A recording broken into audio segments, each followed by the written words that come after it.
Hello chess lovers, Zoran here, and in today's video we're going to analyze a very dramatic game. Soviet chess master Boris Shashin is on the white side and he's playing against Grandmaster Viktor Korchnoi, who was a candidate for the World Championship on 10 occasions. As you know, he won 2 consecutive candidate cycles to qualify for World Chess Championship matches with Karpov. Both matches he lost. This game was played in 1973 in Leningrad. Shashin opened up with d4, to which Korchnoi answered with knight f6, c4 e6, knight c3 bishop b4. Nimzo-Indian defense is on the board, a very popular opening which can be met at all levels. Knight f3 d5, black is starting to heat up the center, white castles, knight c6 a3, and with c takes d4, black counterattacked white knight. White recaptured and black is conceding the bishop pair. As you know, this is how it goes in Nimzo-Indian defense, but in return it's getting a nice counterplay in the center of the board. Queen goes to a5, bishop b2 and e5, not only undermining white's center but also opening up the light squared bishop's diagonal. There comes bishop g4, h3, takes, rook a d8. Bishop goes back to a2, rook d7, so black is starting to double up the pawns on the d file in order to put pressure on d4 square. Meanwhile, white is doubling up his rooks on the e file. E takes d4, c takes d4, black is erupting an isolated pawn and then is putting further pressure on d4.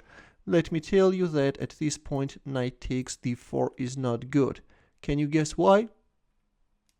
Well, that's simple. Bishop takes d4 and then rook e8 check. In the end of the day, this pawn on f7 drops and white is announcing a checkmate. So after c takes d4, that's why we have queen b6 and a highly provocative move, queen c3. A strong move, of course. Later this queen can be useful on the long diagonal. d5 is now the threat. That's why black decided to get rid of this pawn and we have knight takes d4. After which we have rook e7, undermining the weakness of this f7 square. Rook takes e7, rook takes e7, knight f5. In return, Korchnoi is also playing very aggressively. Well, he could actually play knight e6, but yeah, he goes for knight f5, which is a more dynamic try. By the way, at this point there is no bishop takes e6 move because of this check, followed by another check and the rook drops.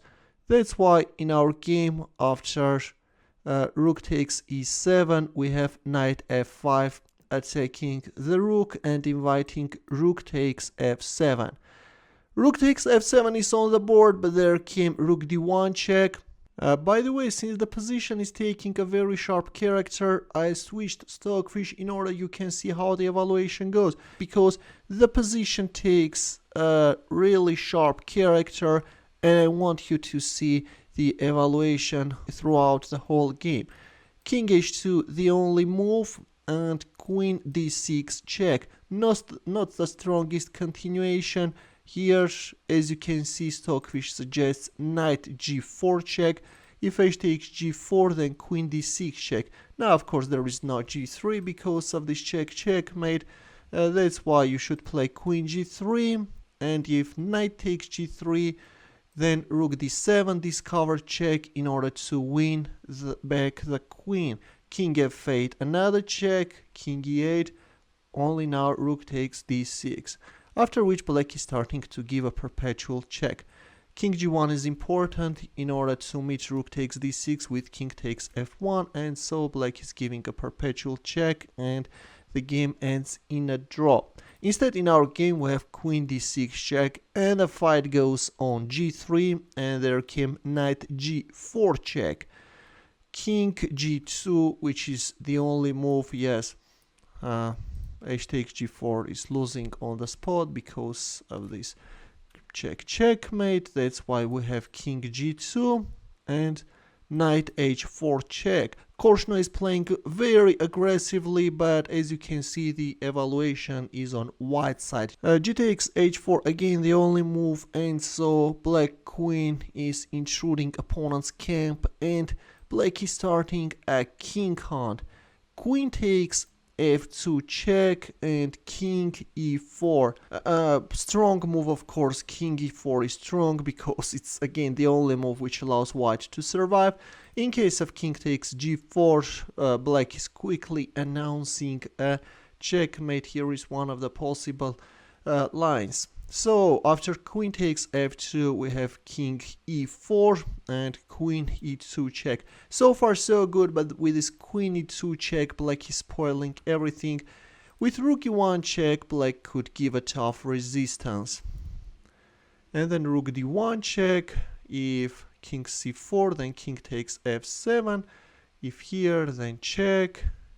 And then king e8. The evaluation is still on white side, but all in all we have an equality. Still the fight goes on. So at this point, instead of queen e2, rook e1 is the move. By the way, Shashin suggests a very interesting line, which again starts with rook e1 check, and in his analysis, instead of rook d1 check, he suggests knight e3 check. And in this case, actually, white is managing to announce, in this line suggested by him, white is managing to announce a picturesque checkmate. Let's take a quick look at the line suggested by him. White is covering his king, another check, discovered check, check, checkmate. Yeah, looks very beautiful, of course, but let's proceed with our game.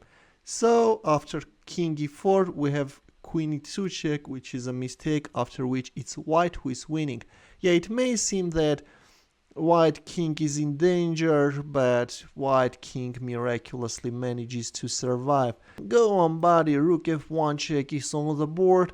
King g5, again the only move. Check. King g6. Where's this king going, guys? Knight e5 check. Queen takes e5. So with the help of a piece sacrifice, black freed the g file for the rook. Check, but here white has a powerful defensive move, and that move is, well, turns out that in case of queen f5, white is giving a perpetual check, and that move is queen g5, an amazing move which secures white a victory. What happens in case of queen takes b2? Rook takes g7 check, something which was made in the game. Black resigned because whatever black plays, white is announcing a checkmate. And at this point, if you accept the queen sacrifice, then just h takes g5. Again, there is a mating threat to come. White is now threatening a discovered check and then checkmate. For example, if here, then this time rook takes b7 is winning. Yeah, and what else black can do? Well, nothing, guys, nothing. There is a checkmate coming. If here, then g takes h6, takes, and looks like that again. White is winning. Check, check. King h8, bishop f7. This is a crazy line, but a good defense, I guess. In here, instead of queen takes b2, white black could try this, and then queen e8. But yeah, once again, it's also losing. A very, very dramatic and interesting game. Hope that you enjoyed it. Feel free to share with your friends as well. And in the end, a chess puzzle. It's white to move and win the game. We'll wait for your answer in the comment section. Thanks for watching. We'll see you in my next video. Take care.